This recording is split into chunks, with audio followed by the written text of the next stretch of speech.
Buenas tardes. Le invito a que vaya abriendo su Biblia, por favor, en 1 Corintios 11, 17. 1 Corintios 11, 17. El tema que voy a tratar ahora lo he titulado En memoria de Jesús. Esto tiene que ver con la celebración que tendremos hoy de Santa Cena o Cena del Señor o Comunión.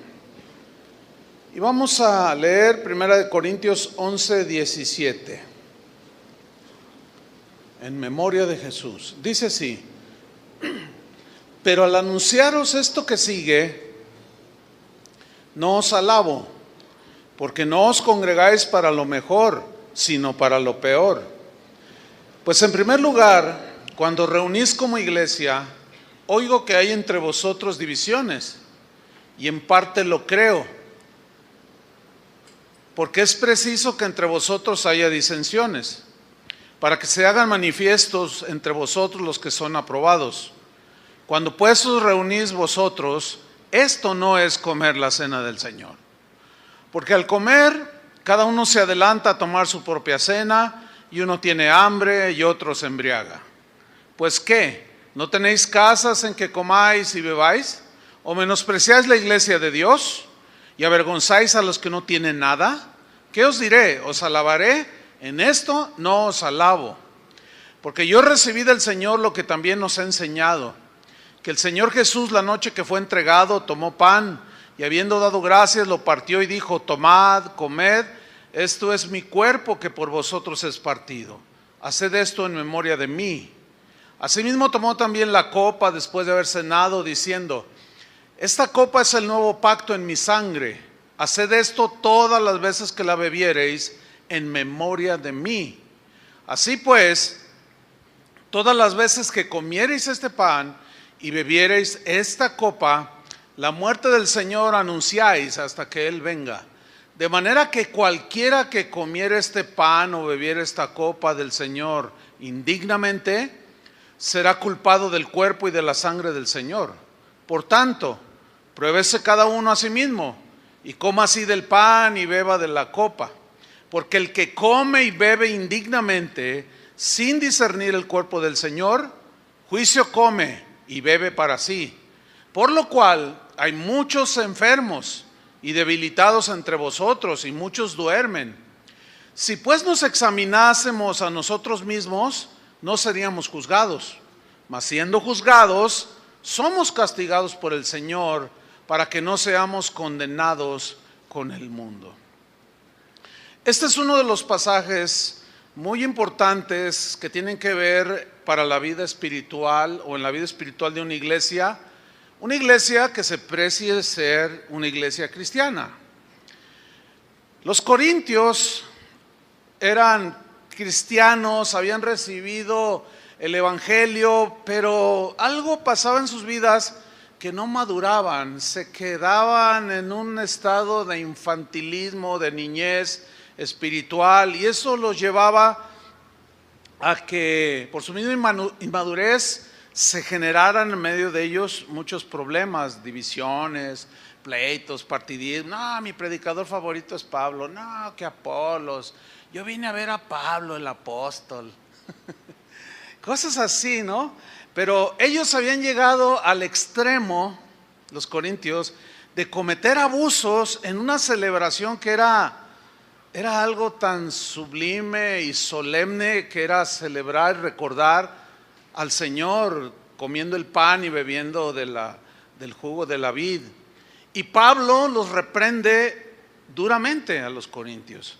Vamos al pasaje que leímos al principio, 1 Corintios 11, 17. Usted se va a quedar allí, vamos a ir a otros textos, pero ahí va a poner una señal. Dice en 1 Corintios 11, 17, pero, hay un niño por ahí, si lo atienden por favor, pero al anunciaros esto que sigue, dice Pablo, no os alabo. O sea, yo no apruebo la conducta que ustedes están teniendo, les dice a los corintios. Porque no os congregáis para lo mejor, sino para lo peor. La pregunta es, ¿cómo? ¿Cristianos se pueden congregar y reunir para lo peor. Esto es lo que hacían los corintios. El problema es que hasta la fecha hay gente que se congrega pero con otros fines, no para adorar al Señor, no para tener comunión con los hermanos, traen sus rollos. Bueno, esto no es nuevo y Pablo les dice, no, yo no apruebo este tipo de reuniones. Versículo 18. Pues en primer lugar, cuando reunís como iglesia, o sea, como esta asamblea el día de hoy, y como miles alrededor del mundo, hoy el día del Señor, que están reunidos como iglesia, o sea, como cuerpo de Cristo. Cuando reunís como iglesia, dice, oigo que hay entre vosotros divisiones, y en parte lo creo. A Pablo le habían llegado comentarios, reportes de cómo los corintios se comportaban entre ellos, de cómo ellos se habían quedado en un estado de madurez espiritual, pues ya habían pasado años de haber recibido el evangelio y no maduraban, no crecían, seguían con una mente muy estrecha, con conceptos muy que rayaban en el fanatismo por un lado y por otro lado se iban al libertinaje. Era tremendo lo que estaba pasando ahí. La palabra divisiones que aparece aquí viene de la palabra griega skisma. Esa palabra se puede traducir como cisma. O sea, había cisma, división entre ellos, ¿sí? También se traduce por rotura, o sea, las relaciones entre ellos como hermanos se veían rotas por asuntos de opiniones, por asuntos de la vida cristiana, sobre temas inclusive pues doctrinales, pero que no son fundamentales. Y había discusiones de que si se ponían velo, de que si no se ponían velo, que si los hombres se dejaban crecer el cabello, que si no. Pablo dice, bueno, esta es la norma, pero si alguno quiere ser contencioso, nosotros no tenemos tal costumbre de contender por cosas de segundo orden. Entonces había estas roturas, estos cismas, estas divisiones, porque ellos no tenían todavía la capacidad de pensar con madurez para poder tener paciencia, tolerancia, amor, perdón, etcétera, entre ellos. Dice el versículo 19, del 18 le dice, oigo que hay divisiones, pero miren el 19, porque es preciso, que también se traduce por necesario, es necesario que entre vosotros haya disensiones. A ver, otra vez ese versículo, eso es lo que dice. Porque es preciso que entre vosotros haya diferentes opiniones, conceptos diferentes. ¿Por qué? Porque como humanos, pues llegamos a pensar de manera diferente en algunos conceptos u opiniones. Ahora, ¿por qué es necesario que entre nosotros se den este tipo de cosas? ¿Sabes por qué? Porque es lo que Dios usa, en primer lugar, para hacernos ver nuestra propia condición espiritual. ¿Cómo estoy yo en mi nivel espiritual?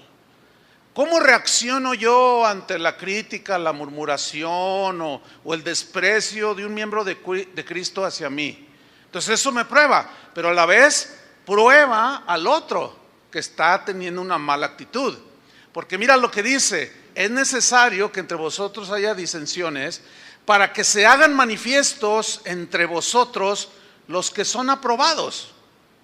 O sea, Dios permite eso para probar nuestro carácter, para que nos demos cuenta de nuestra condición, pedirle su ayuda, su gracia y poder superar esas actitudes de niños inmaduros que luego tenemos, ¿verdad? Que le tuerces la boca al hermano, al ujier porque te sentó en un lugar donde no te gusta y le tuerces la boca, cosas así de inmadurez, ¿no?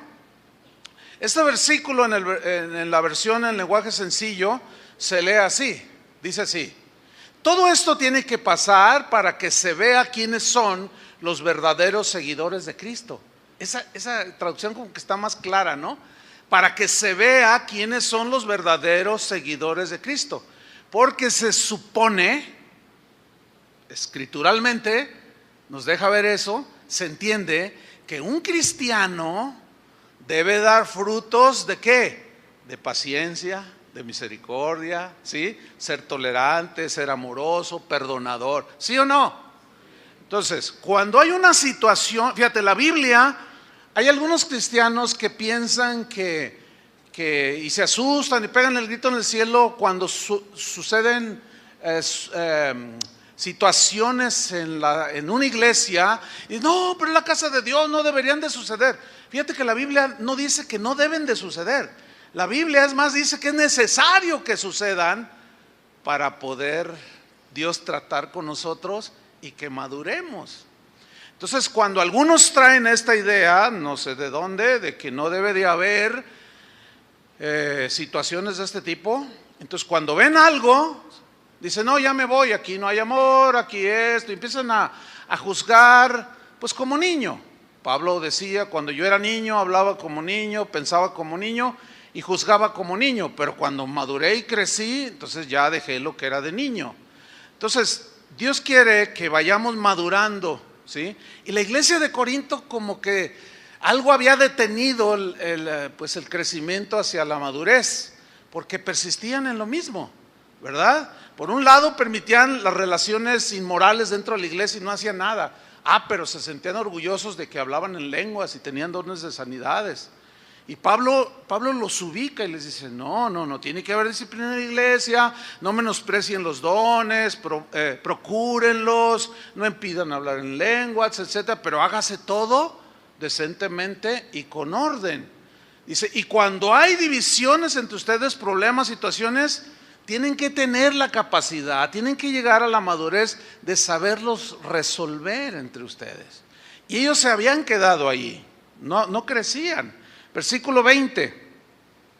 Cuando pues os reunís vosotros, esto no es comer la cena del Señor. O sea, ellos se reunieron o se reunían supuestamente para celebrar la cena del Señor, ¿sí?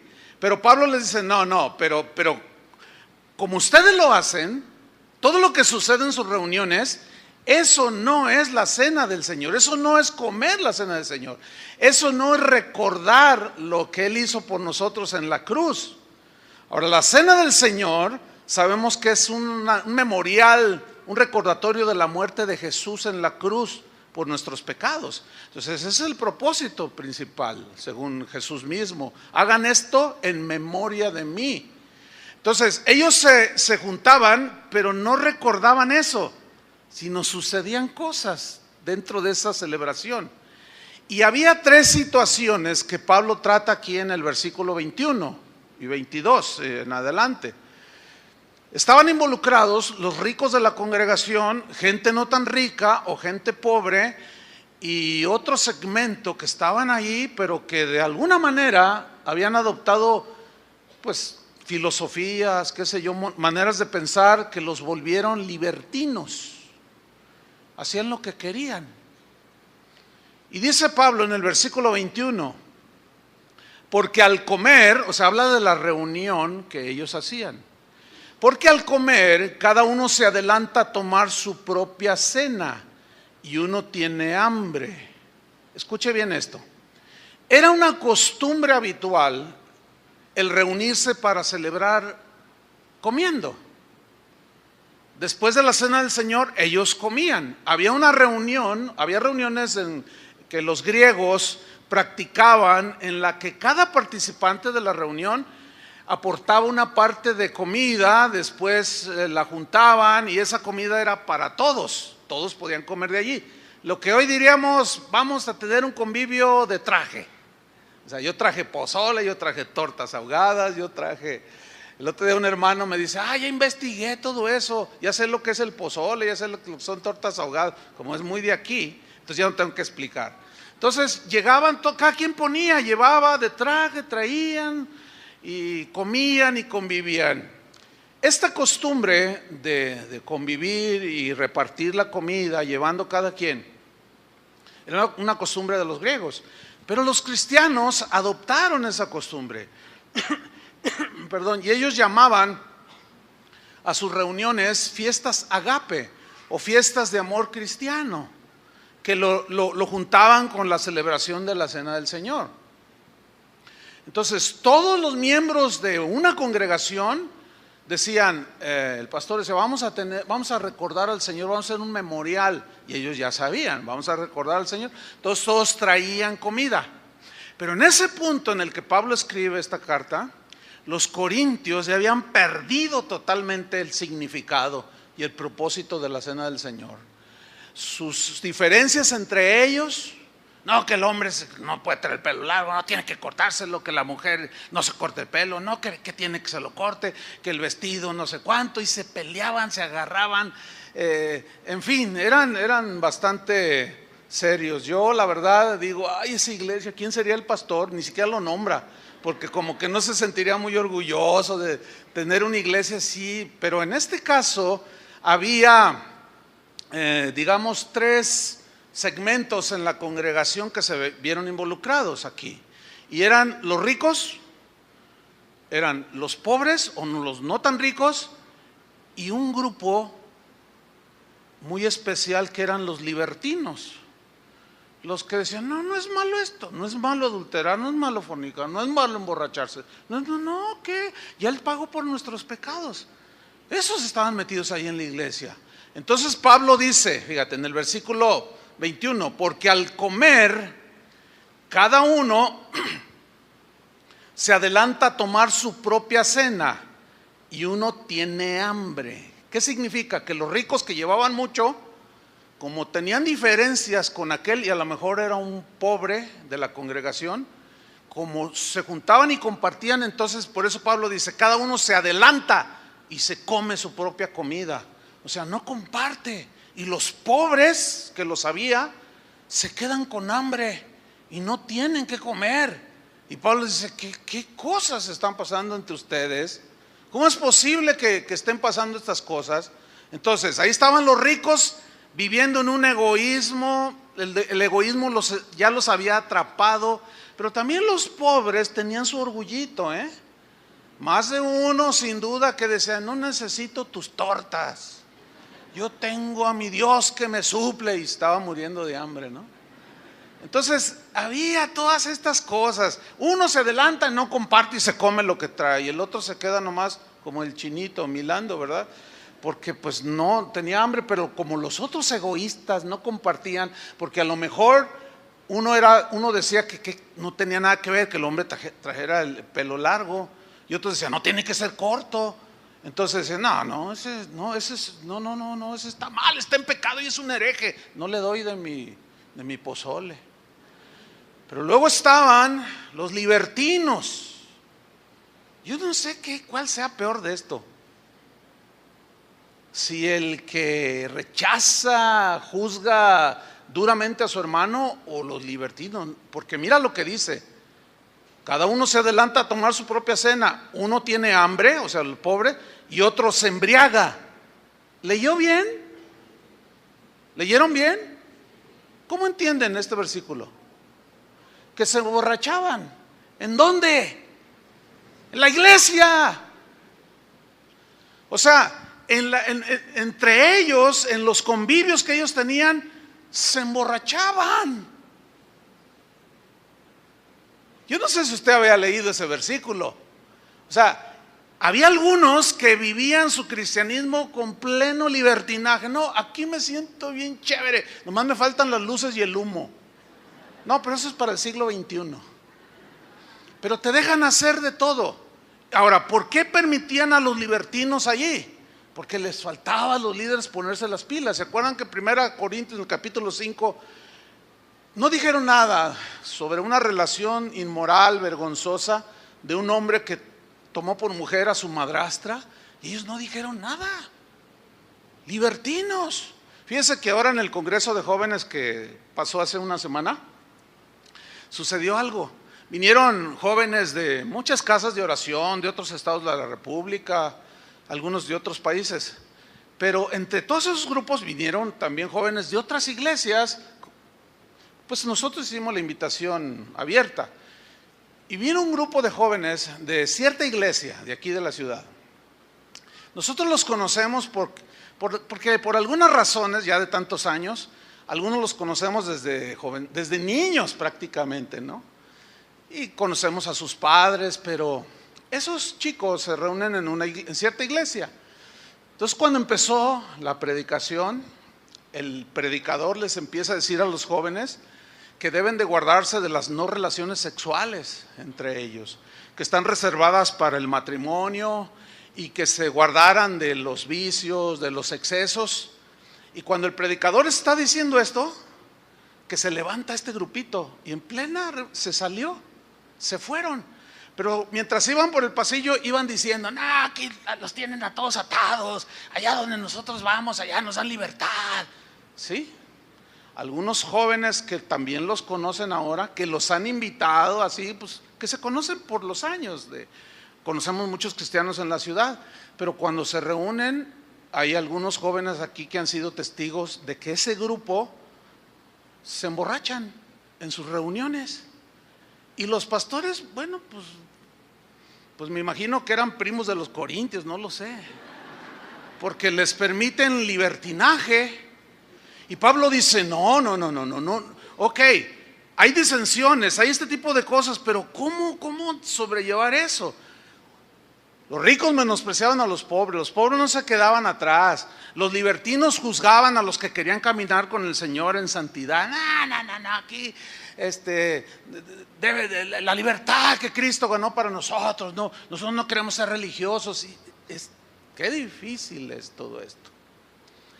Versículo 22, Pablo sigue su amonestación y les dice: pues ¿qué? Dice: ¿no tenéis casas en que comáis y bebáis? Le dice: o menospreciáis la iglesia de Dios. ¿Quién es la iglesia de Dios? Todos los que hemos sido lavados con la sangre de Cristo. Esa es la iglesia. La forman todos los creyentes en cualquier parte del mundo, de todas las denominaciones cristianas, que han sido lavados por la sangre de Cristo. Ahora, aquí dice, menciona la palabra menospreciar. ¿Por qué menosprecias la iglesia del Señor? O sea, ¿por qué se menosprecian unos a otros?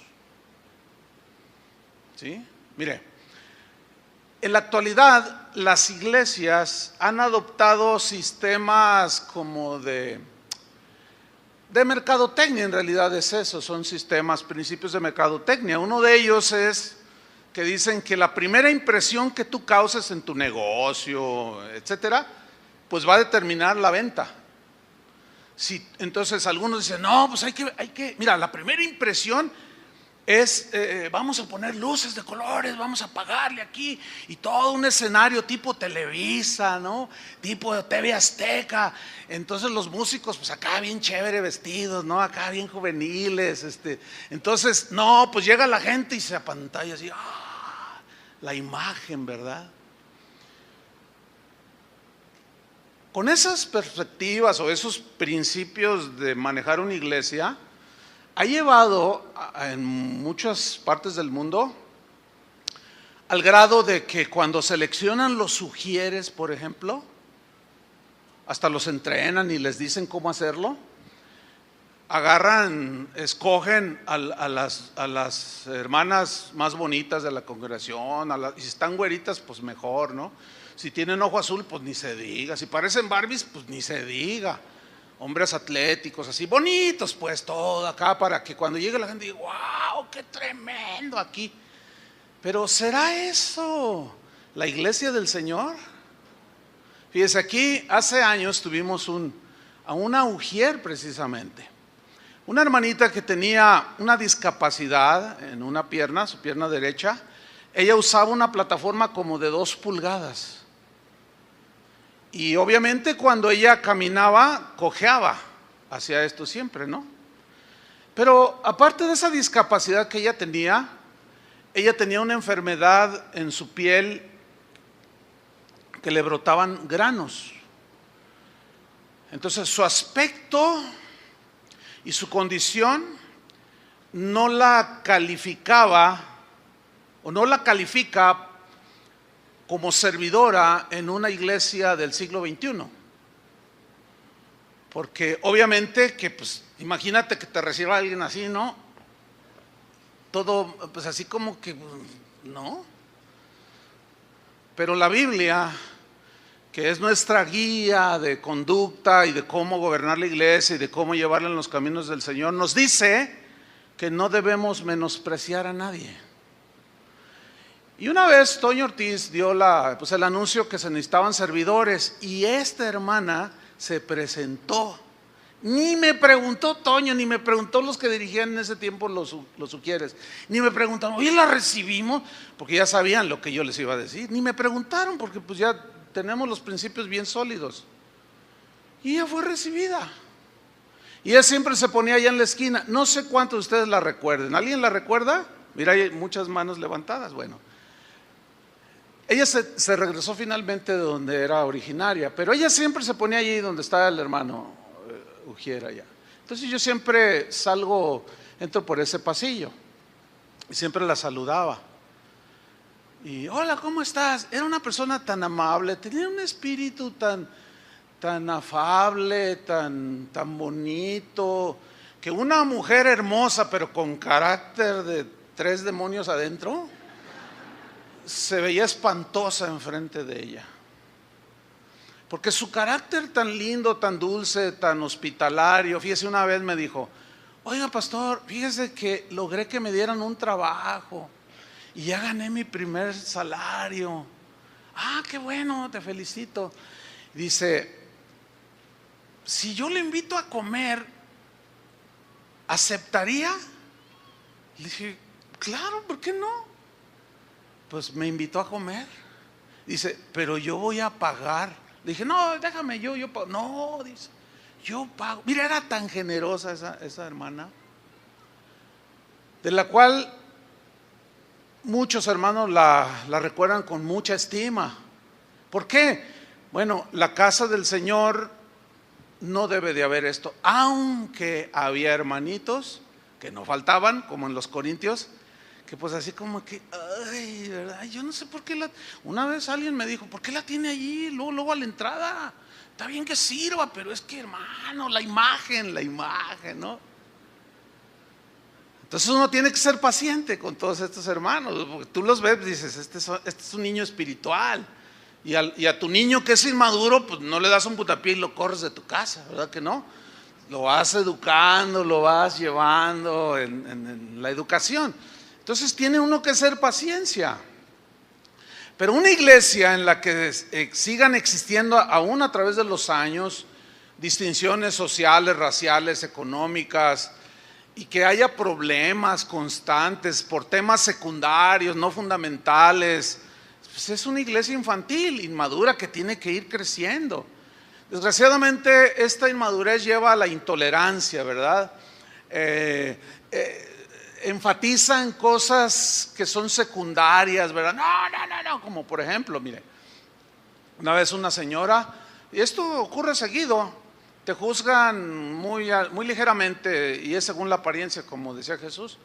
Oiga, pastor, y lo dice, lo voy a reprender, y fíjate, me reprendió, así entre comillas, no, lo voy a reprender, lo voy a enfrentar. A ver, pues dígame, ¿qué pasó? Dice, ¿cómo es posible que ustedes, dice, acepten mujeres impúdicas en casa de oración? Ay, caray, ¿cómo mujeres impúdicas? Sí, mire, como aquella que está allá. Y me señaló a una señora, en mi vida la había visto.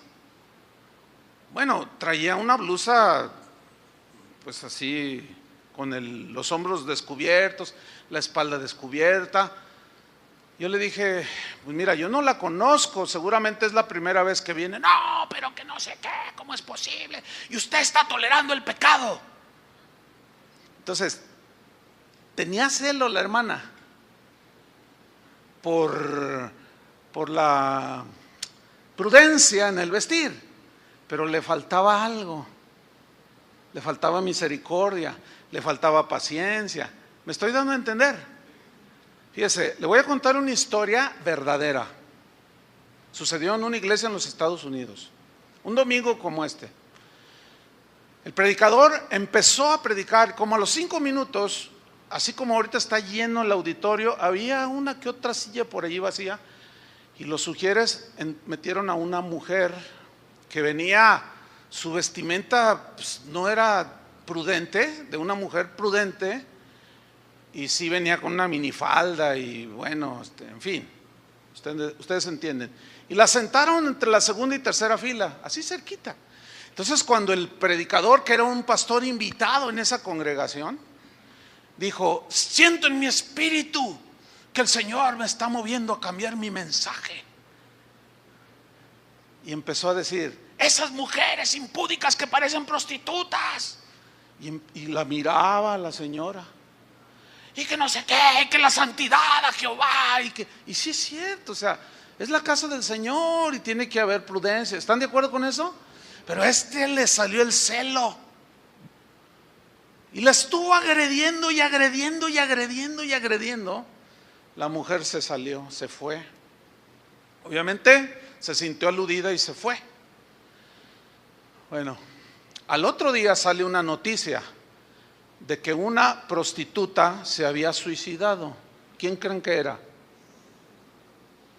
Era la mujer que había entrado a la iglesia. Dejó una nota que decía: hace unos días, mientras yo trabajaba en mi trabajo, prostitución, dice, llegaron unas personas que andaban por la calle y me empezaron a hablar de Jesús, que Él podía cambiar mi vida, que Él me amaba, que Él podía, y en fin, dice, me dieron un folleto con una dirección de una iglesia a la cual fui hoy en la mañana. Pero lo único que encontré fue desprecio, rechazo. Dice, creo que no valgo absolutamente nada, mi vida no tiene sentido. La última oportunidad que yo pudiera haber tenido era esta esperanza que me dieron, pero no. Y se cortó las venas y se dejó de sangrar y se murió. ¿Saben? Yo no quisiera estar en las botas de ese celoso predicador. Porque es verdad, la mujer cristiana tiene que vestirse con pudor y decencia, así dice la Biblia. Pero ¿cómo? ¿Qué vamos a hacer? ¿A poner allí a Toño Ortiz? A ver, no, usted no, no, usted sí, usted no, usted, o sea, ¿cómo? ¿Qué vamos a hacer? Cuando yo estaba en la preparatoria había una chica que traía faldas hasta acá y era de una religión, de una iglesia de tantas que hay. Y ella nos invitaba eventualmente pero yo le decía, no, pero pues acá estamos, es lo mismo. Decía, no, es que acá la palabra de Dios, pero fornicaba con 4 o 5 ahí del salón. Entonces, ¿cómo está el asunto? Bueno, los corintios así estaban. O sea, no sabían juzgar, no sabían discernir. Y de pronto les salía el celo fanático, ¿entienden? Así como de, no, aquí las cosas son así. Y no permitían otro concepto. Entonces, fíjense, un sabio en la antigüedad dijo, tener celos sin llegar a ser un fanático es una señal de la verdadera madurez espiritual. O sea, hay que tener celo por las cosas de Dios. ¿Están de acuerdo conmigo? Pero tenemos que saber ubicar lo que es de segundo orden o de segunda importancia dentro de una iglesia, que no son verdades fundamentales. Las verdades fundamentales tienen que ver con la divinidad de Jesús, la Trinidad, su concepción virginal, nació de una virgen, que son verdades fundamentales. La resurrección, Cristo resucitó. Pero dentro de todo eso hay otro entendimiento, y en eso coincidimos todos los cristianos, pero tenemos diferencias en diferentes conceptos que no tienen que ver con la salvación, que no agreden la divinidad de Jesús, que no agreden las verdades fundamentales del cristianismo. Y de esto, hermanos, la inmadurez provoca muchas agresiones, precisamente por la inmadurez. No se tolera, cada quien se quiere salir con la suya, en fin. Una vez yo estaba en un evento y estaba predicando con otros 2 pastores y después de yo dar mi primera enseñanza, uno de ellos, que es amigo mío de casi 30 años, muy apreciable, amigo, hermano, me dijo, oye Chuy, dice, tú dijiste esto, pero ¿me permites hacerte una corrección? Claro, le digo, mira, te faltó esto y tienes que considerar este punto acá y acá. Le dije, oye, tienes razón.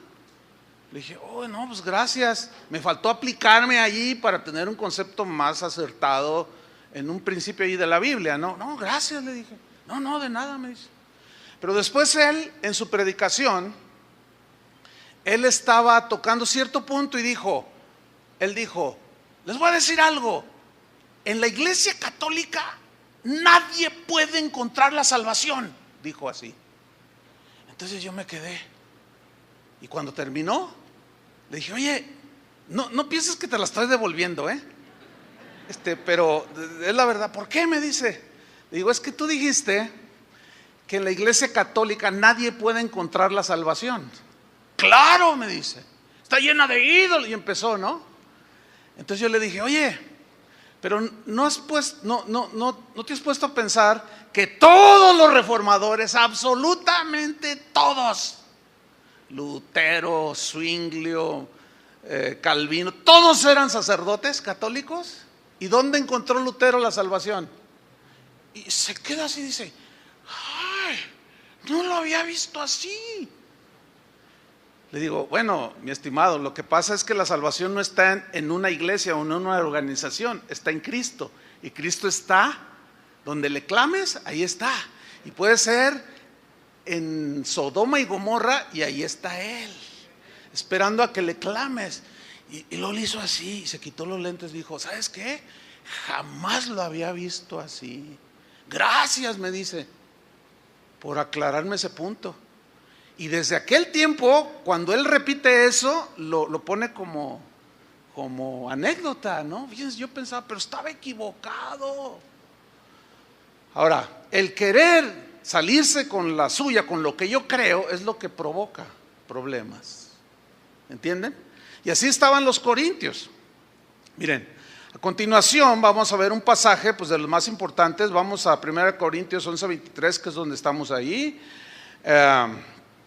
Porque vamos a ver algo muy interesante, que Pablo pues pone un argumento para que las relaciones entre los cristianos sean sanas. Cuando surjan problemas, sepan perdonarse y sepan ser tolerantes el uno con el otro. Y él les recuerda el verdadero significado de la cena del Señor. Algunos le llaman, fíjese, la cena del Señor. Otros cristianos le llaman la comunión. Otros le llaman la mesa del Señor. Hasta por eso hay pleito. No, se llama la comunión. No, es la cena del Señor. No, es la mesa del Señor. Entonces, pues esto no es lo más importante, el nombre, sino su propósito y significado. Eso es lo más importante.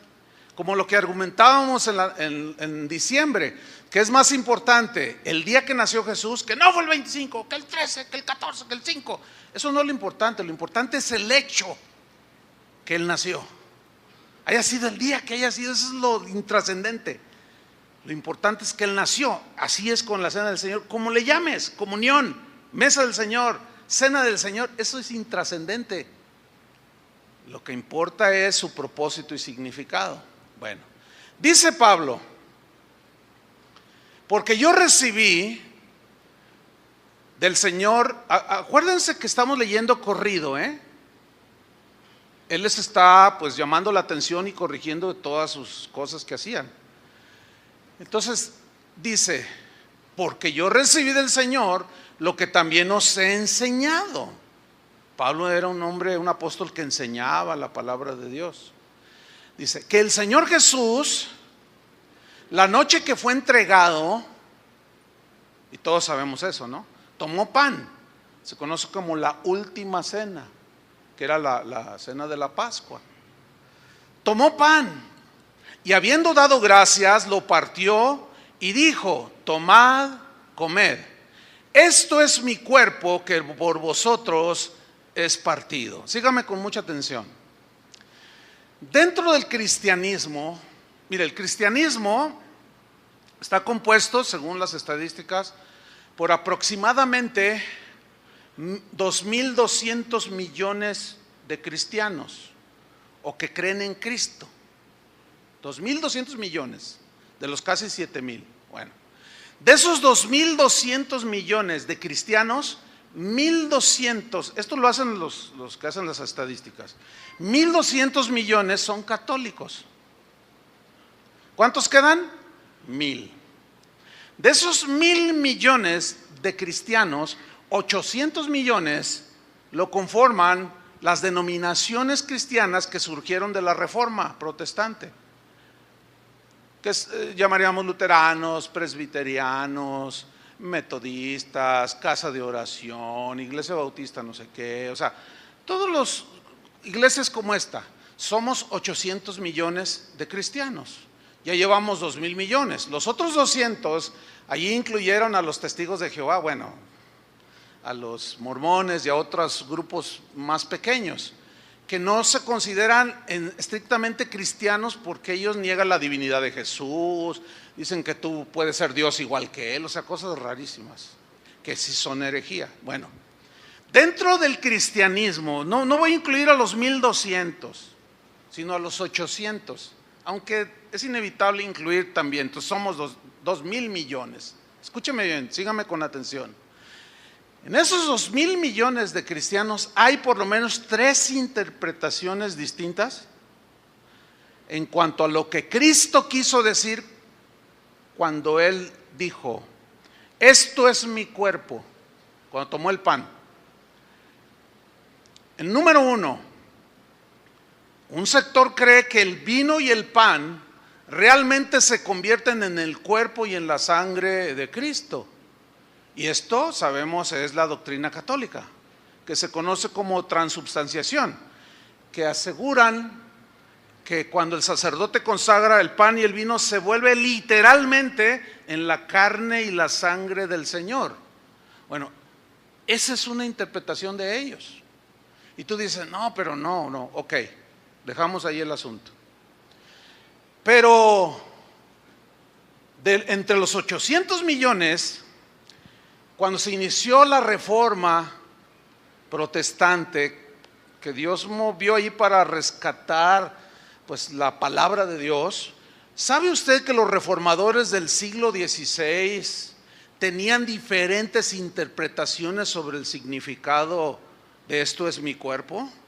Lutero creía una cosa, Melanchthon creía otra cosa, Calvino creía otra cosa. Unos creían que el pan y el vino estaba Cristo, pero solamente de manera espiritual, no literal. Y ahí ya hay una diferencia con la primera interpretación, ¿cierto? Pero y bueno, se peleaban, se agarraban y cada uno gritaba y se desgañitaba queriendo tener la razón. Y de ahí salieron 2, 3 pleitos y 2, 3 derramadas de sangre, O sea, también hay que ser bien honestos en esto, La Reforma protestante, no crean que era de puros santos y las reacciones fueron de mucho amor. No, nos sacaron la espada en ocasiones. Si no crees como yo, sopas. Desterraban gente, en fin, es toda una historia.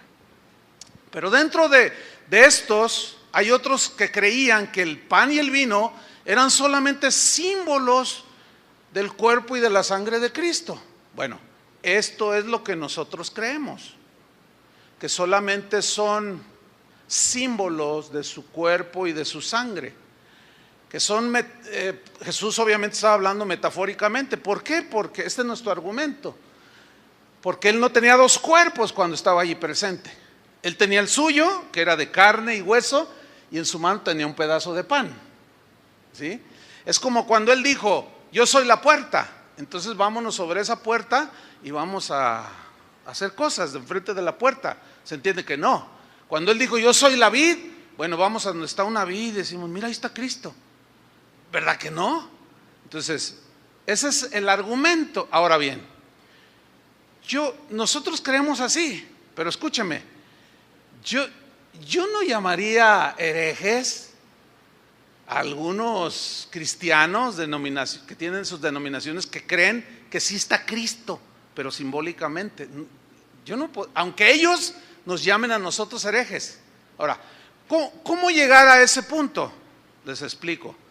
A través de los años, que vas aprendiendo a distinguir de lo fundamental de lo secundario. Entonces, te agreden y te dicen, te calumnian. Y ahora con el internet, no, pues ni se miden, los hermanos son despiadados.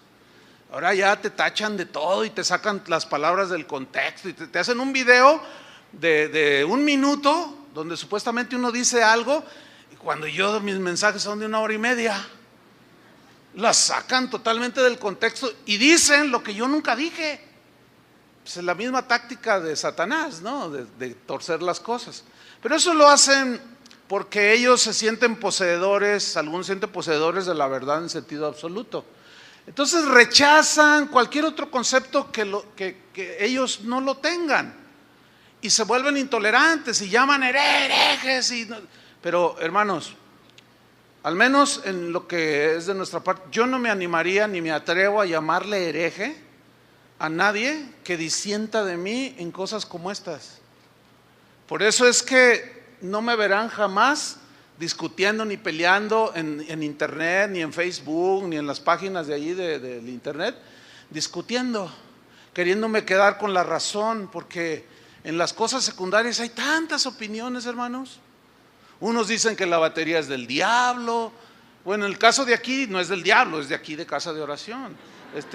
Y así cada coto dice, no, ¿cómo? Un teclado, es que ese es un instrumento que lo usan. Una guitarra eléctrica, no, que no ha visto que los satánicos traen guitarras eléctricas. Entonces te digo, a ver, contésteme con la Biblia, dígame dónde se pueden usar guitarras eléctricas. Pues, no les contesto. ¿Por qué? Eso evita la ¿qué? La confrontación y el pleito innecesario. ¿O quieren ser corintos? Que por cualquier cosa ya, no, hermano. Fíjese el razonamiento. El asunto no está en el instrumento, sino en quién lo toca. Qué diferente, ¿no? Porque entonces estos micrófonos también los usan. Este es un buen micrófono que usan muchos cantantes, vocalistas. Entonces, como lo usa Luis Miguel, él usa uno igual a este. Ya no lo voy a usar porque es pagano del mundo. O sea, fíjese qué conceptos y qué falta de sentido común y de... No, hermanos, no podemos meternos a esas cosas, porque eso mostraría que estamos en un infantilismo, cuando es una iglesia que ya tiene 33 años de haber sido iniciada. No podemos estar en ese nivel, no. Lo malo sería que siguiéramos ahí, ¿entiende? Pero estas diferencias, ¿qué es lo que en realidad muestran? Lo que en realidad están mostrando es nuestra imperfección como humanos y como cristianos, porque no hay cristianos perfectos, ¿verdad que no? Porque cuando alguien muestra un celo así, intransigente, agresivo, inflexible, como un joven que vio a un hermano, pues él iba pasando y volteó y estaba en una tienda y se estaba tomando una cerveza allí con unos amigos que se encontró. Ve tú a saber cómo es que fue él tentado. Entonces el hermano pasó y lo vio y le dijo, hermano. Y el otro, hermano, no es lo que tú piensas. La típica, ¿verdad? No es lo que tú piensas, ni con la caguama en la mano. No es lo que tú piensas, hermano. Pero entonces inflexible, sin misericordia, te vas a ir al infierno y vaya. Y empezó en el Face. Órale, yo vi al hermano y así, que no sé qué. Entonces me dice un hermano, oye, hay un hermano que, híjole, se siente como el que nunca va a fallar. ¿Por qué? Y ya me contó. Entonces le dije, oye, ven para acá, hermano. ¿Es cierto que tú viste? Sí, ¿cómo es posible? Ay, pero hasta puso pose de predicador. Y le dije, tranquilo, Bobby, tranquilo. Le digo, mira,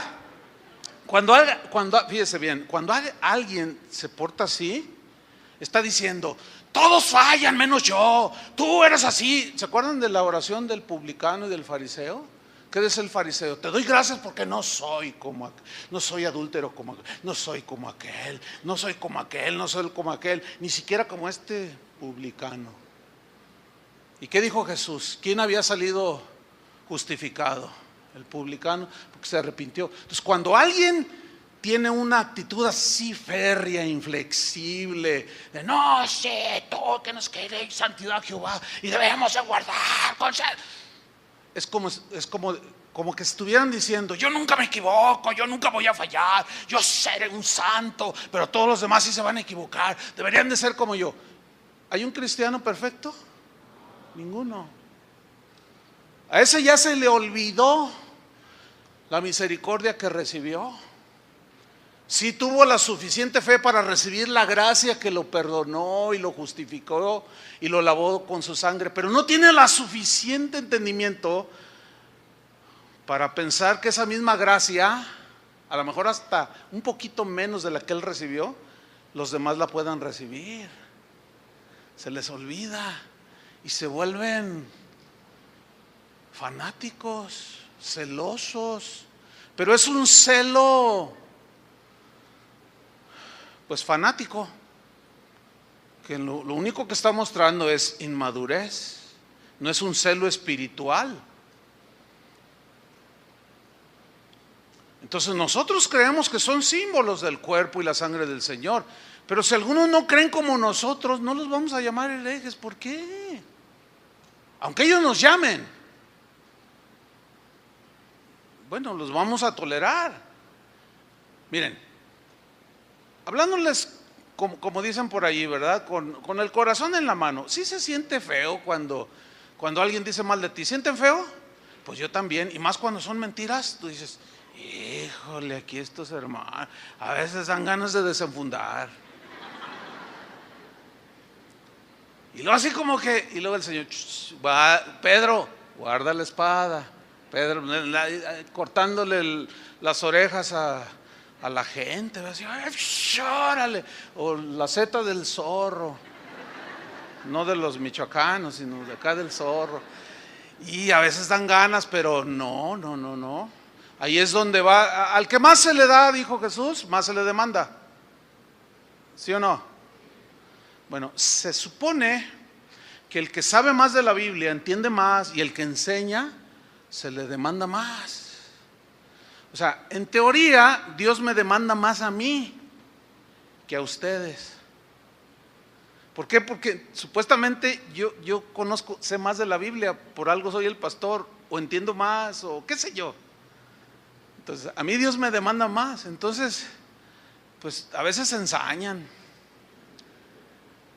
Pero hasta ahorita, por la gracia de Dios, no he levantado la mano para defenderme, y con su gracia no lo voy a hacer, porque yo he notado, y ya es una práctica, cuando alguien oro por él, porque dice la Biblia, Jesús dijo, si te maldicen, bendícelos. Qué maravillosa puerta de salida nos dejó el Señor. Si te maldicen, bendícelos. Si te calumnian, tú habla bien de ellos. Bueno, en otras palabras, ¿no? Entonces, yo lo hago.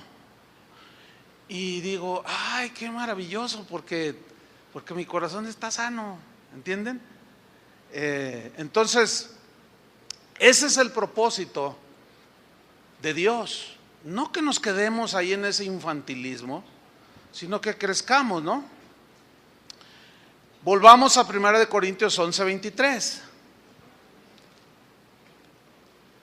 Porque si en algo coincidimos todos los cristianos, es que la cena del Señor es una celebración de la fe cristiana, ¿sí o no? Es propio del cristianismo y allí no hay discusión. Y bueno, ya nos quedamos con eso, ¿ok? Dice pues 1 Corintios 11, está hablando, voy a leer desde el 24. Y habiendo dado gracias, lo partió y dijo, tomad, comed, esto es mi cuerpo que por vosotros es partido. Y luego añade Jesús, haced esto, ¿cómo? En memoria de mí. Por eso el tema se llama en memoria de Jesús. Ok, ¿qué quiso decir Jesús? Hagan esto en memoria de mí, cuando coman el pan y beban el fruto de la vid. En otras palabras, cuando lo hagan, no se peleen unos a otros. Si alguno tiene algo contra su hermano, pues sanen sus diferencias y recuérdenme, recuerden lo que yo hice, lo que hice por ustedes en la cruz. Fíjate nada más.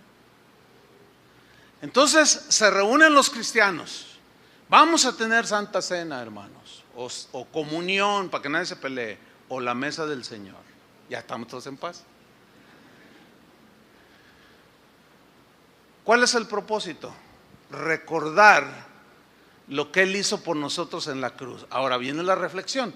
¿Qué hizo por nosotros en la cruz? Pagó el precio de nuestros pecados. La sangre que derramó es la sangre que nos limpia de todo pecado. ¿Cuántos ya han sido lavados por esa preciosa sangre? ¿Le dan gracias al Señor? Ahora, ¿tú crees que el Señor pueda lavar a otro con la misma sangre? Eso significa que es tu hermano. Somos hermanos de sangre, porque estamos bajo el mismo pacto. Entonces, si yo odio, estoy amargado, en el Facebook le tiro pero con todo a fulano de tal, y hasta lo calumnio y le digo, entonces, a ver, espérate, se pudo haber equivocado y ya lo estás juzgando muy duramente, pero es tu hermano.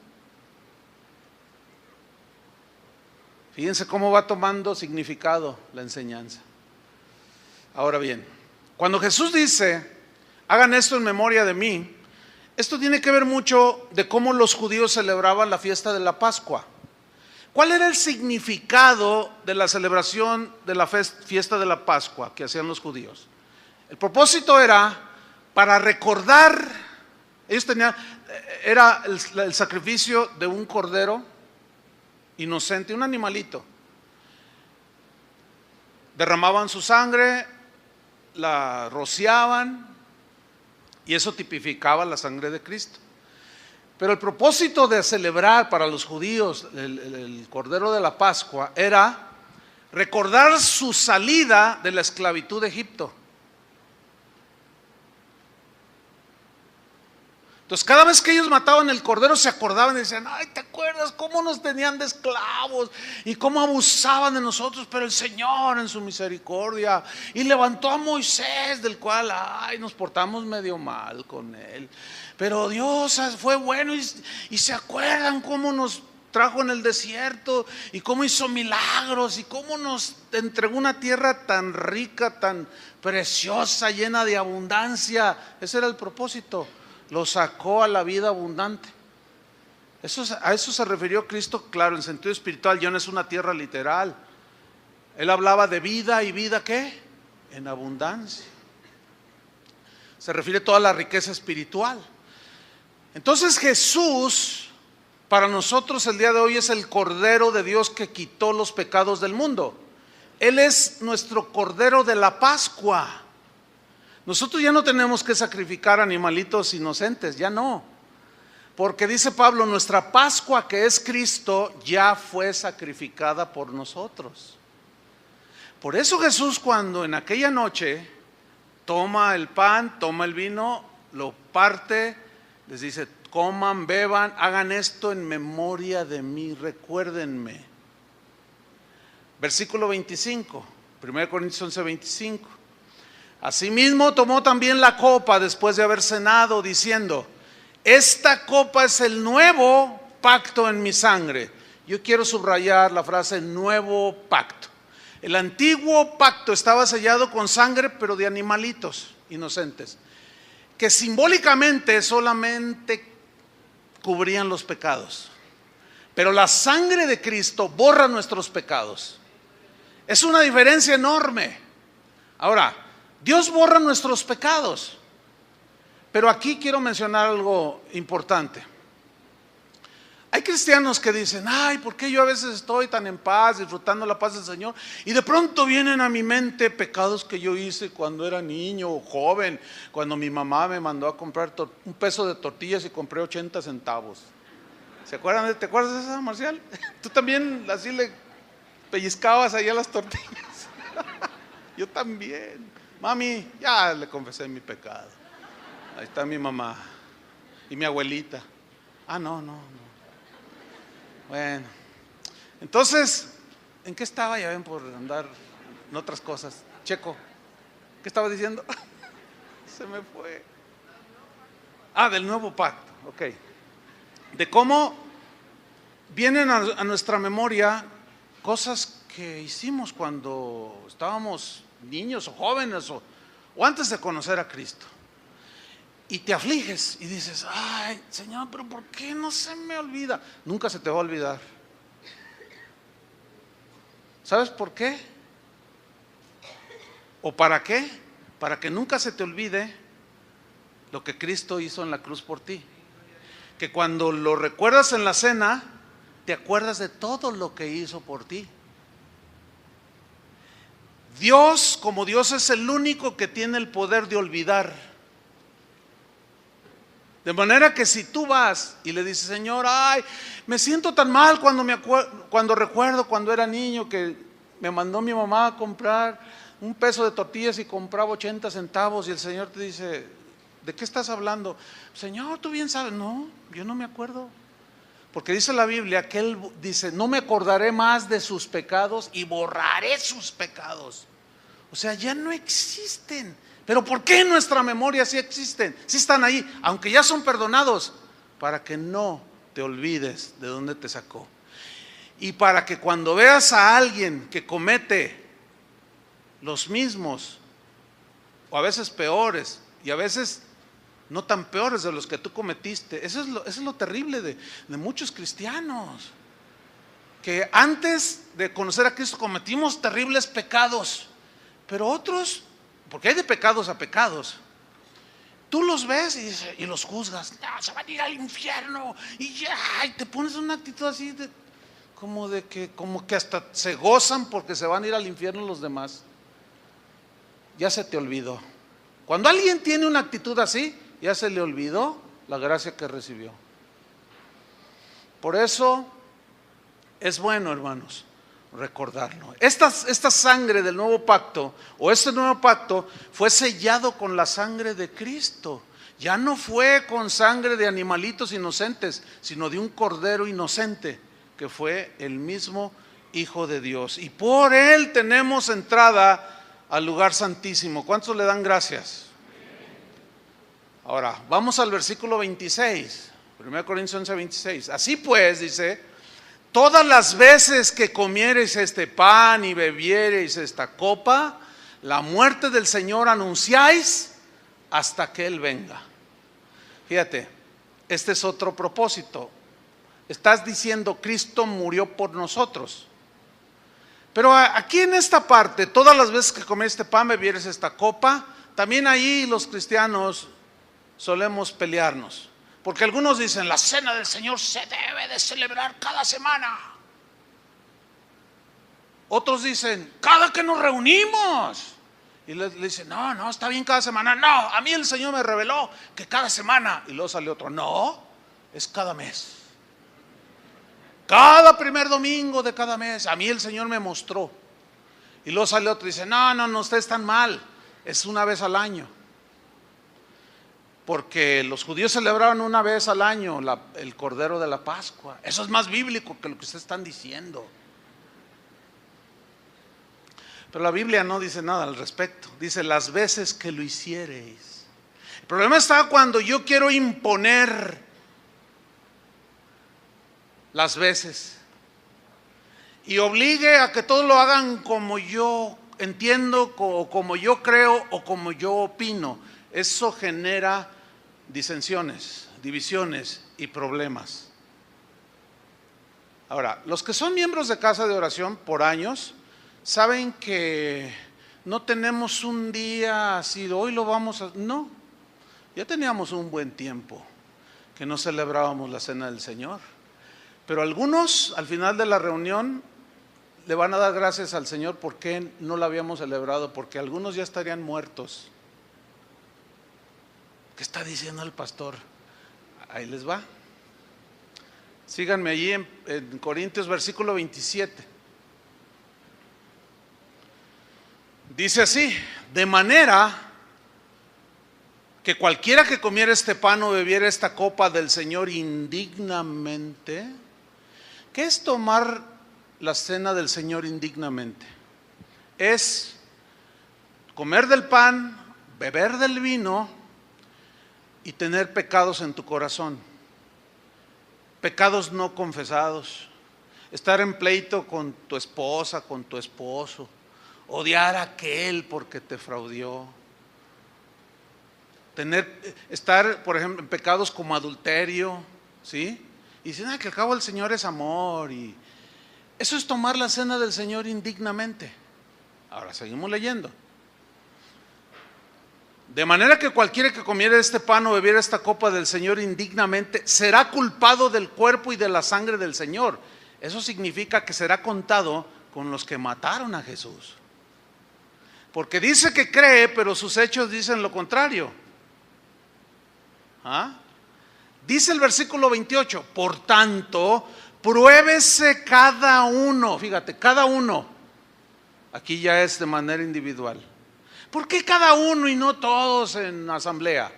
Sino de manera personal, cada uno. Pruébese cada uno a sí mismo y coma así del pan y beba de la copa. Ahora bien, ¿qué significa probarse aquí?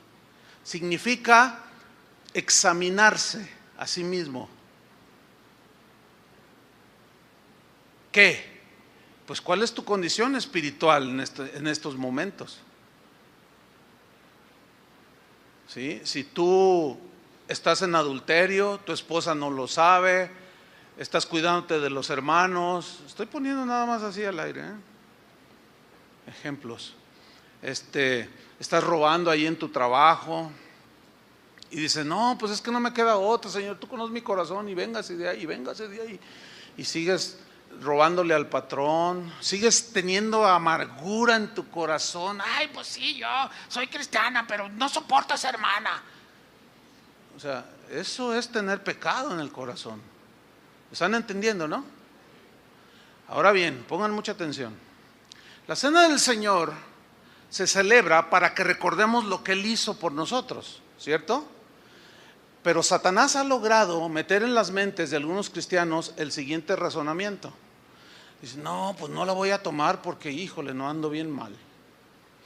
No, pues anoche le puse unas patadas a mi esposa. No. Y bueno, la verdad, el otro día ahí le coqueteé a una chava que me hizo jalón y no, yo no la voy a tomar. Perdón, tú sabes, Señor, pero no la voy a tomar. Escúchame bien. Ese pensamiento no viene de Dios, porque precisamente el tomar la cena del Señor y recordar lo que hizo en la cruz es la oportunidad que te está dando para que te arrepientas y dejes ese pecado o esos pecados. Ayer, después de esta explicación, y la di todavía más enfática, al final se levantó un hermano, al final se me acercó un hermano y me dijo, ay pastor, yo tengo 25 años de cristiano y la iglesia, dice, aquí tengo 5 años, pero duré 20 años, donde, ay hermano, dice, la verdad era muy seguido la cena del Señor, pero hasta ahorita la entendí. Nunca nos explicaron. Dice, ¿sabe qué? Ahora entiendo por qué me ha ido en la vida así. ¿Y sabe qué? No tomé la cena del Señor. Le dije, ay hermano, ¿qué no oíste la enseñanza? No hermano, es que yo maltrato a mi esposa, es que yo... Y empezó a confesarme sus pecados. Le digo, a mí no me los confieses. Pero desaprovechaste la oportunidad para arrepentirte, pedirle perdón al Señor y recordar y tomar en memoria de Él. Gracias Señor, ayúdame a cambiar. Ayúdame a tratar mejor a mi esposa, ayúdame a ser más honesto, ayúdame, qué sé yo.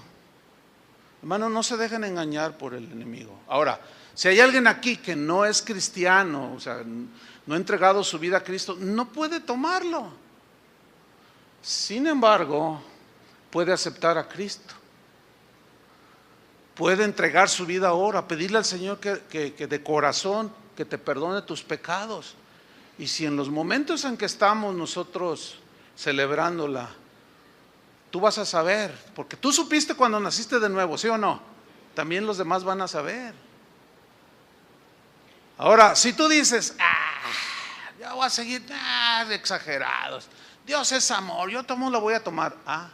Cuidado, porque mira lo que dice aquí. Versículo 29. Porque el que come y bebe indignamente sin discernir el cuerpo del Señor, juicio come y bebe para sí. O sea, comes juicio, ¿de quién? De Dios. Y bebes juicio. Ahora, aquí la clave es sin discernir el cuerpo del Señor. Acuérdense que el contexto era las divisiones, los problemas de unos con otros. Discernir el cuerpo del Señor es considerar. ¿Quién es el cuerpo del Señor? La iglesia. ¿Cómo está tu relación con los demás? Porque si tú lo haces de manera indigna, estás comiendo juicio y bebiendo juicio. Y las consecuencias están en el versículo 30. Por lo cual hay muchos enfermos y debilitados entre vosotros, y muchos duermen. 3 tipos de consecuencias. Número 1, por comer indignamente, con pleitos en el corazón, con calumnia, con pecado en el corazón, muchos se enfermaban físicamente. Puede ser, no lo aseguro, puede ser que sea la situación de algunos, que la última vez que tomaron la cena del Señor, tenían cosas en su corazón, amargura o pleitos o críticas, calumnias. Todavía no se muevan los sugieres, yo hasta que yo les diga, así para que no distraigan. Entonces, tú lo tomaste de manera indigna, sin discernir. Y puede ser que esa enfermedad que nomás te dan de todo, ya probaste hasta la rama de pirul y nomás nada te hace. Puede ser, yo no sé, cada quien sabe, pero aquí dice que algunos corintios que habían tomado indignamente la cena del Señor se habían enfermado. Otros, dice, están debilitados. ¿Qué significa? Son débiles en la fe. Todo les afecta, no están conformes, no están tranquilos, todo critican, son débiles en la fe, todo les parece mal, todo, ay, qué horrible. ¿Por qué? Pues porque nunca solucionaron su problema de amargura, de envidia, de celos, de pleito con los demás. Y luego están los últimos. Dice, y otros, muchos, duermen. Ustedes saben que dormir en la Biblia, ¿qué significa? Morirse. O sea, se morían prematuramente. Por eso yo les dije durante la enseñanza, denle gracias a Dios a algunos de ustedes que no tuvimos a la ligera la cena del Señor, porque tal vez estuvieran muertos. Pero yo estoy convencido que a estas alturas ustedes ya entienden lo que es ser un cristiano, ¿sí o no? ¿Sí o no? Entonces, bueno, lo podemos hacer cada semana, pero tendríamos que estar explicando cada semana. Lo hacemos en el caso de nosotros cuando el Señor nos impulsa a hacerlo. Porque algunos nos encaraban, algunos de ustedes. Oiga, ¿sabe qué? Una vez una señora, yo me voy de aquí, pastor. ¿Por qué, hermana? ¿Qué pasó? Esta no es una iglesia cristiana. ¿Usted cómo es posible que usted está desviando al pueblo de Dios? Ay, hermanos, ¿qué le hice? Es que tengo un año aquí y nunca han celebrado la cena del Señor. ¿Qué clase de iglesia es esta? Pues me voy. Entonces, bueno, esa hermanita, qué bueno que no la celebramos, se nos muere. Con esa actitud tan arrogante, prepotente y grosera, la toma y a lo mejor se muere. O cuando menos se enferma, o por eso es así de débil y de fanática y de intolerante. No, hermanos, ahora entiende un poco mejor. Por eso finalmente dice, si pues nos examinásemos a nosotros mismos, es hacer lo que cuando iban a la doctrina, cuando eran niños, ¿se acuerdan? Un examen de conciencia, ¿se acuerdan de eso? Vamos a hacer un examen de conciencia. Eso significa examinarse a nosotros mismos. ¿Qué tenemos que hacer cada uno? Examinarnos a nosotros mismos. Dice, si pues nos examinásemos a nosotros mismos, no seríamos juzgados por Dios de que nos enfermáramos, nos debilitáramos o nos muriéramos prematuramente. Mas siendo juzgados, o sea, nuestros pecados, nuestras actitudes, reconocemos, somos castigados por el Señor. O sea, Dios nos va a disciplinar para que no seamos condenados con el mundo. ¿Qué prefieren, la condenación del mundo o la disciplina del Señor? La disciplina del Señor. Y aquí termino con esto, examinarse a sí mismo. Déjeme contarle esto y procedemos. Hace como mes y medio, hermano, todavía no estaba en nuestro corazón celebrar la cena del Señor. Generalmente yo soy de buen sueño. Ese es un don que Dios da, es un regalo de Dios. No todos pueden conciliar el sueño. Yo duermo bien, gracias a Dios. Y yo digo, mi conciencia está limpia, está tranquila, yo duermo a gusto. Pero cuando me despierta el Señor, en algunas ocasiones, sé que Él me quiere decir algo.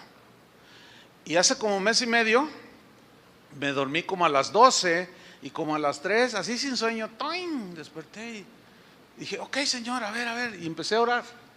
Y me dice, necesitas arreglar cuentas con algunos que tú has ofendido. Y yo le dije, ¿yo, Señor, a quién? Y luego me dice, escribe. Entonces yo agarré mi iPad, ¿verdad? Pues ya casi no se usa. Entonces pues saqué ahí en notas, ¿verdad? ¿Qué hago? Dice, mira, vas a hacer una lista, así como lo oyen. Vas a hacer una lista de aquellos a los que tú has ofendido y les tienes que pedir perdón. Llegó el momento de pedirles perdón. Yo dije, ¿pero a quién, Señor? Escribe, me dice. Y así como uno saca las fotos en su celular y en el iPad, que luego las tomas y luego, mira, tengo unas fotos bien bonitas, le dices, ¡toing! Algunos se les salen las fotos, ¿eh? ¡Toing! ¡Toing! Hagan de cuenta que el Señor tomó su iPad y me dijo, mira, este es el primero, ¿lo ves?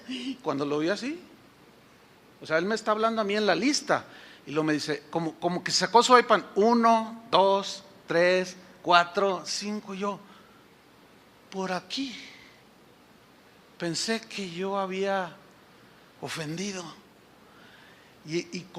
Hay que empezar por el primero, ¿no? Y le dije, Señor, con este, dice, mira, cuando yo te dije que lo reprendieras, me obedeciste y lo hiciste, pero lo hiciste de la manera incorrecta y violaste 2 principios míos. Yo dije, sí es cierto, es verdad. Mira, hice lo correcto de manera incorrecta, como David, que quiso llevar el arca del pacto a Jerusalén, hizo lo correcto pero de manera incorrecta, lo subió en una carreta. Y luego se tropezaban las bestias y lo quiso agarrar y cayó fulminado. Y dijo Dios, no, es que así no es la manera, yo pongo la manera. Y era cargada por los levitas. Dice, tú me obedeciste, me dijo el Señor, de reprenderlo por lo que estaba haciendo, y lo hiciste bien, pero lo hiciste de la manera incorrecta. Y me trajo a la memoria, fíjense cómo a veces ofendemos por omisión, o como decía, oraba el salmista, líbrame aún de los pecados que me son ocultos.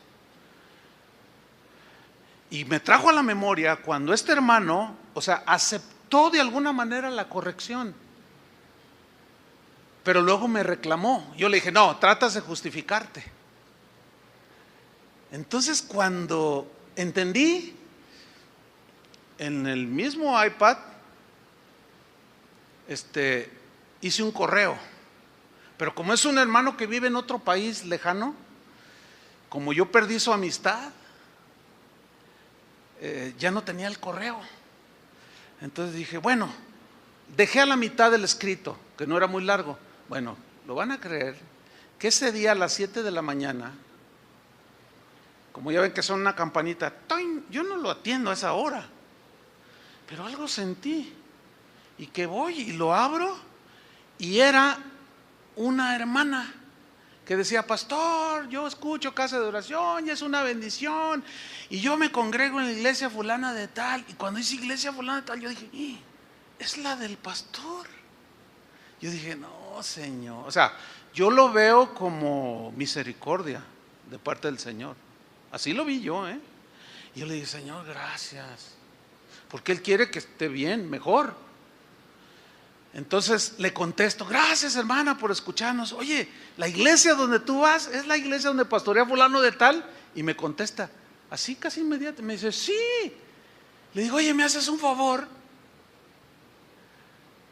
Pídele al pastor su correo, o tú mándamelo. Dice, yo no me lo sé, pero se lo voy a pedir. Y luego me regresa el correo pongan atención, me dice: hermano, ya tengo aquí el correo, ya se lo mando aquí más abajo, pero me dio mucha tristeza lo que me dijo el pastor, que entre ustedes había habido una diferencia y perdieron la amistad. Pero el pastor me dijo: dale mi correo. Yo a Chuy lo amo, lo respeto, pero me ofendió. Fíjate. Dice: hermano, sentí bien feo cuando me di cuenta que entre ustedes se habían disgustado, pero ahí está el correo. Completé el correo sin justificarme, sin decir: no, pero es que tú, que no. Simplemente: ¿sabes qué, hermano? Tenías razón cuando me reclamaste, perdóname. Yo nunca te olvidé, siempre en mis oraciones lo recordé, y es cierto. Y cuando me preguntaban de él: oye, fulano de tal, no, ese hombre es de Dios. Lo mismo hacía él. Y le mando ese correo y me lo responde.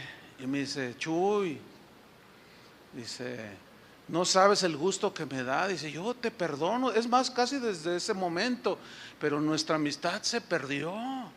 Pero hermano, no, hermanos. Y luego venía el segundo, el tercero. De 5 que he mandado, 4 ya me respondieron. Otro estaba tallando.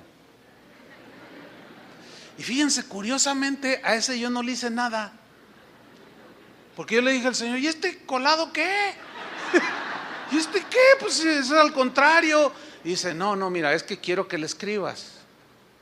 Y dile que estás orando por él y que lo bendices. Bendícelo.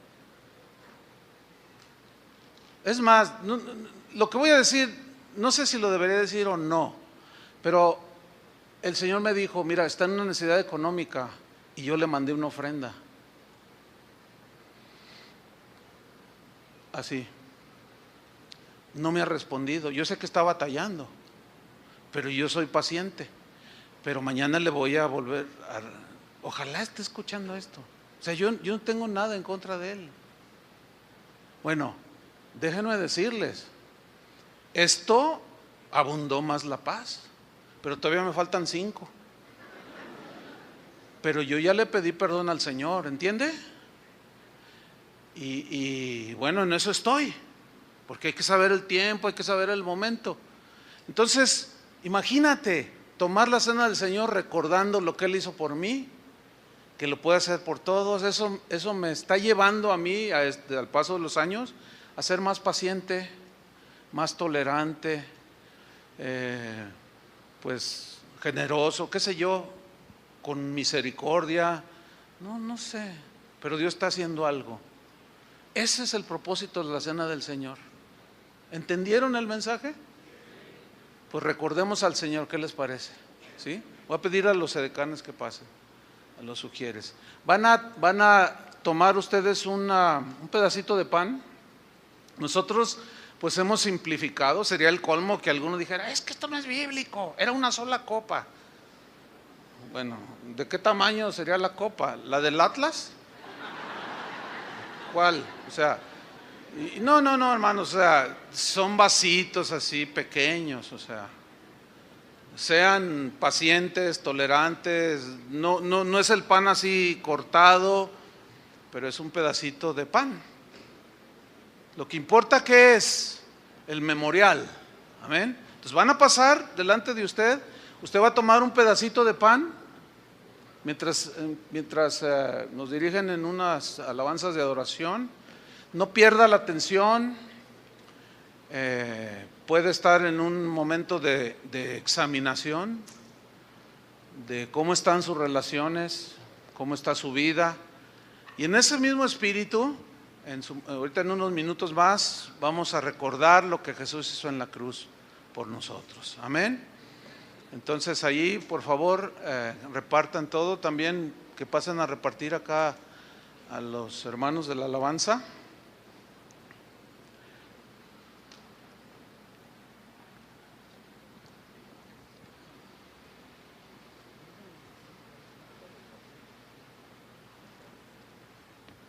Gracias, Señor.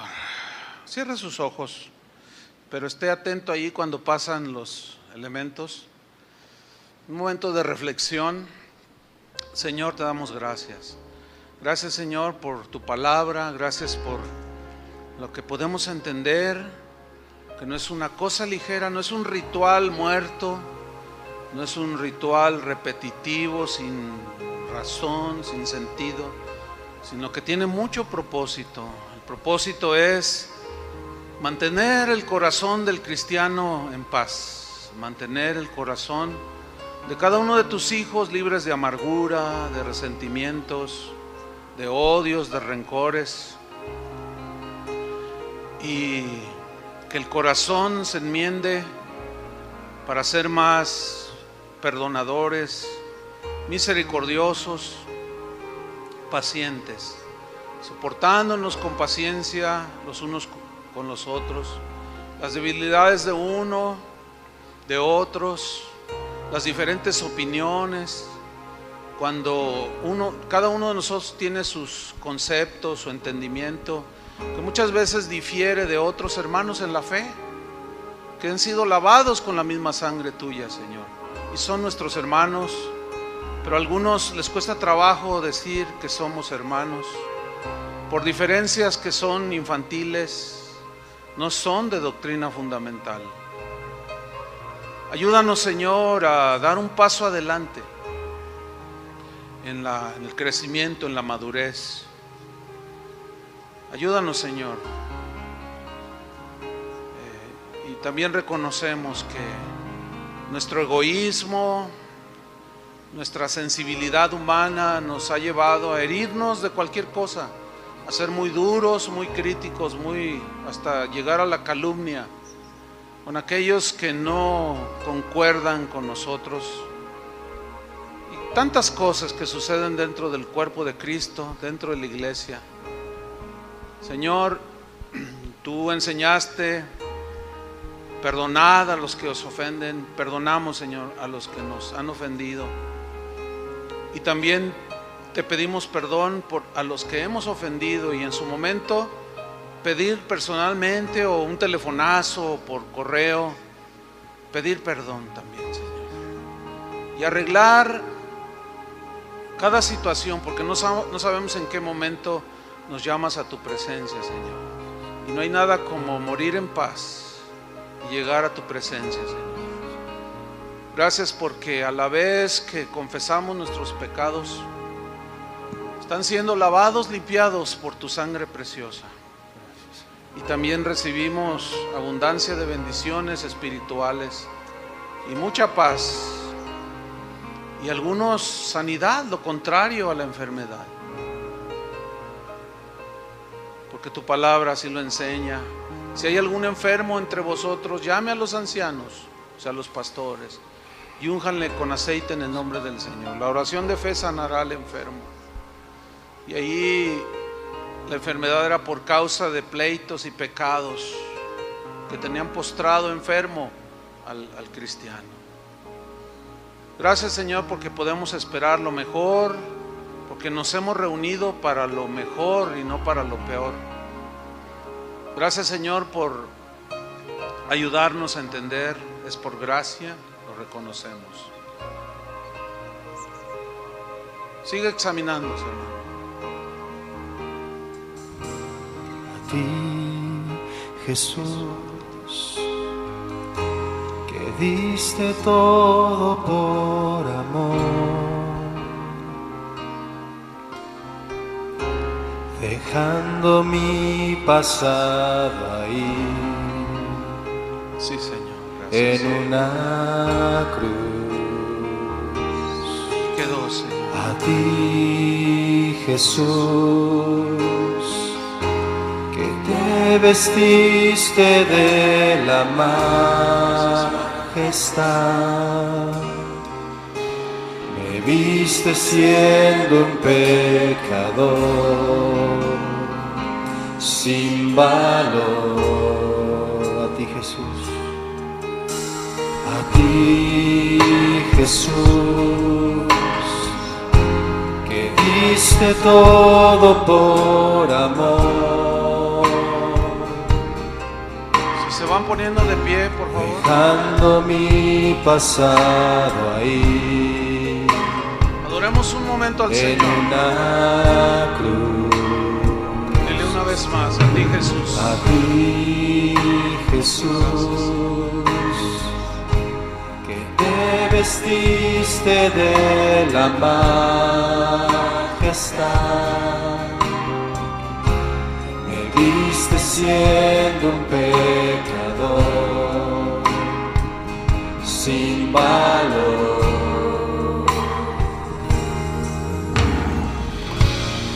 ¿Cómo yo podré pagar tanto amor si anulaste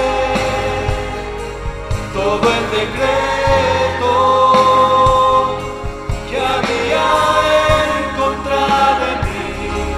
Tú lo clavaste en una cruz y despojaste a principados y potestades, los exhibiste en una cruz, me diste luz y anulaste, si anulaste todo el decreto que había en contra de mí. Tú lo clavaste en una cruz y despojaste a principados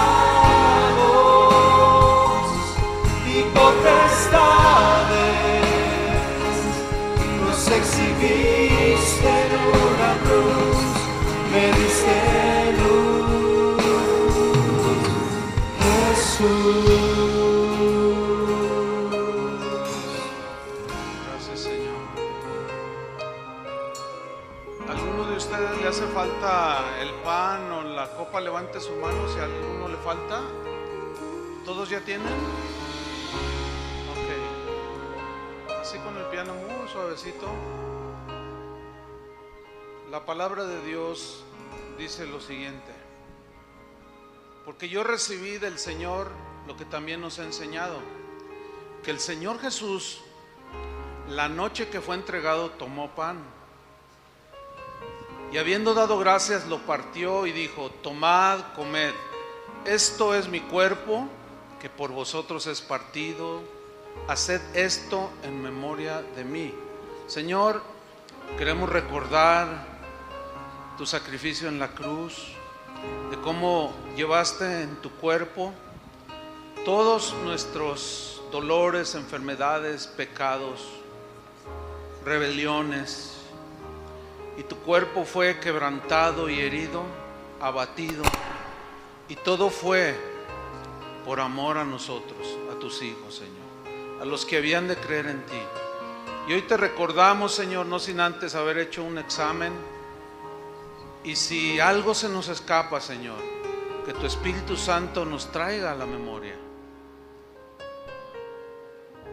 Envidia, celos, cosas, ofensas que hayamos tenido, Señor, de unos con otros. Queremos estar en paz y queremos abandonar los pecados que nos puedan estar dominando. Ayúdanos, Señor, por tu gracia. Y hoy recordamos, Señor, que tu muerte en la cruz y tu resurrección nos da el poder de vivir una vida nueva. Comamos, hermanos, el pan. Bendice, Señor, el pan que representa tu cuerpo quebrantado. Comamos, hermanos.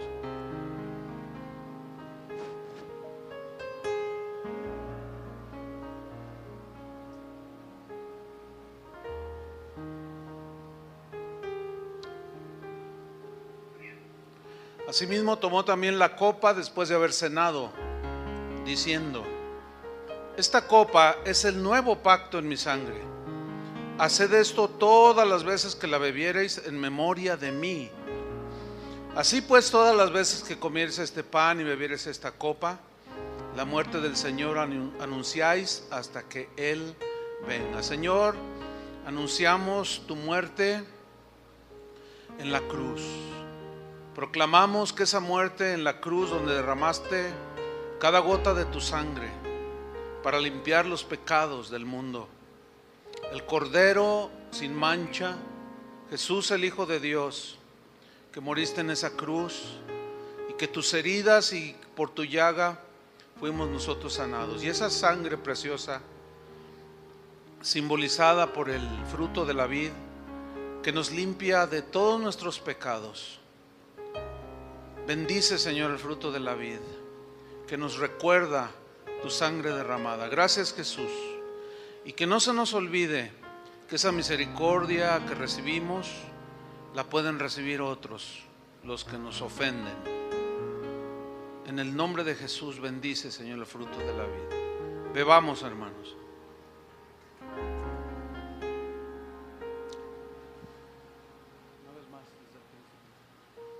Dale gracias al Señor.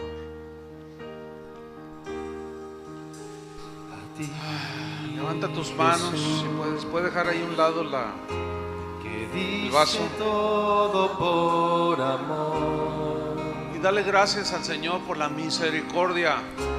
dejando mi pasado ahí, Gracias, Señor. en una cruz. A ti, Jesús, que te vestiste de la majestad, me viste siendo pecador,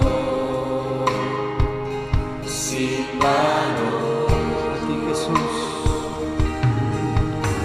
a ti, Jesús, que diste todo por amor, dejando mi pasado ahí, en una cruz.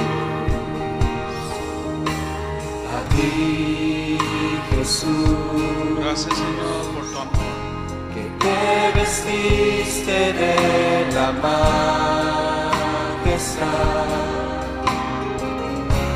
me viste siendo un pecador, sin valor.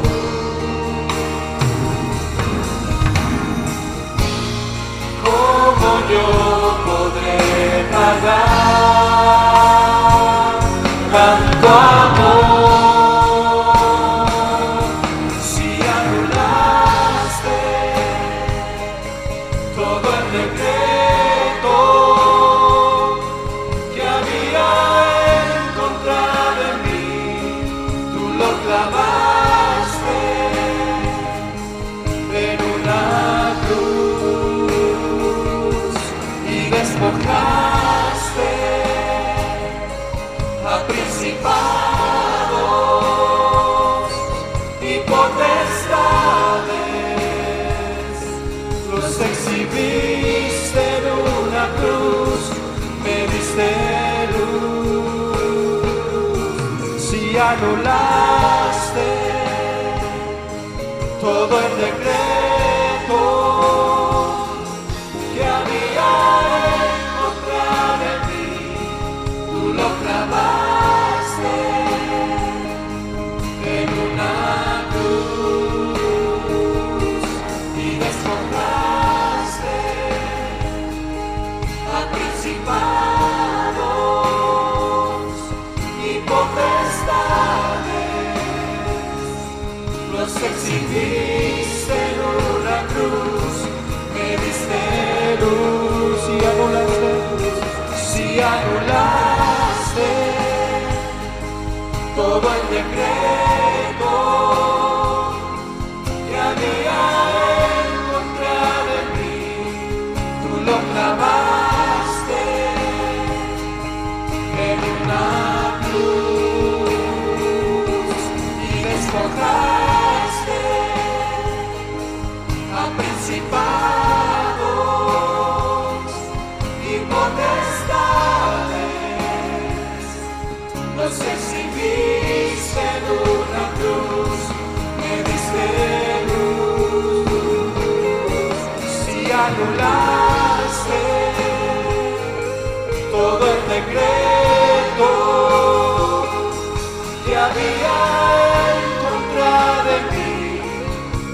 clavaste en una cruz y despojaste a principados y potestades, los exhibiste en una cruz, me diste luz. Dale un aplauso fuerte al Señor. Jesús. Sí, Señor. Oh, gracias, Señor. Gracias, Jesús. Gracias, Señor. Gracias por tu cruz, Jesús.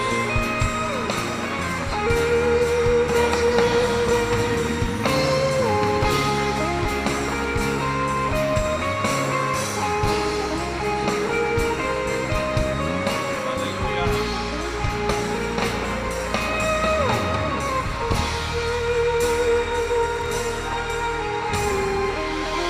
Amén.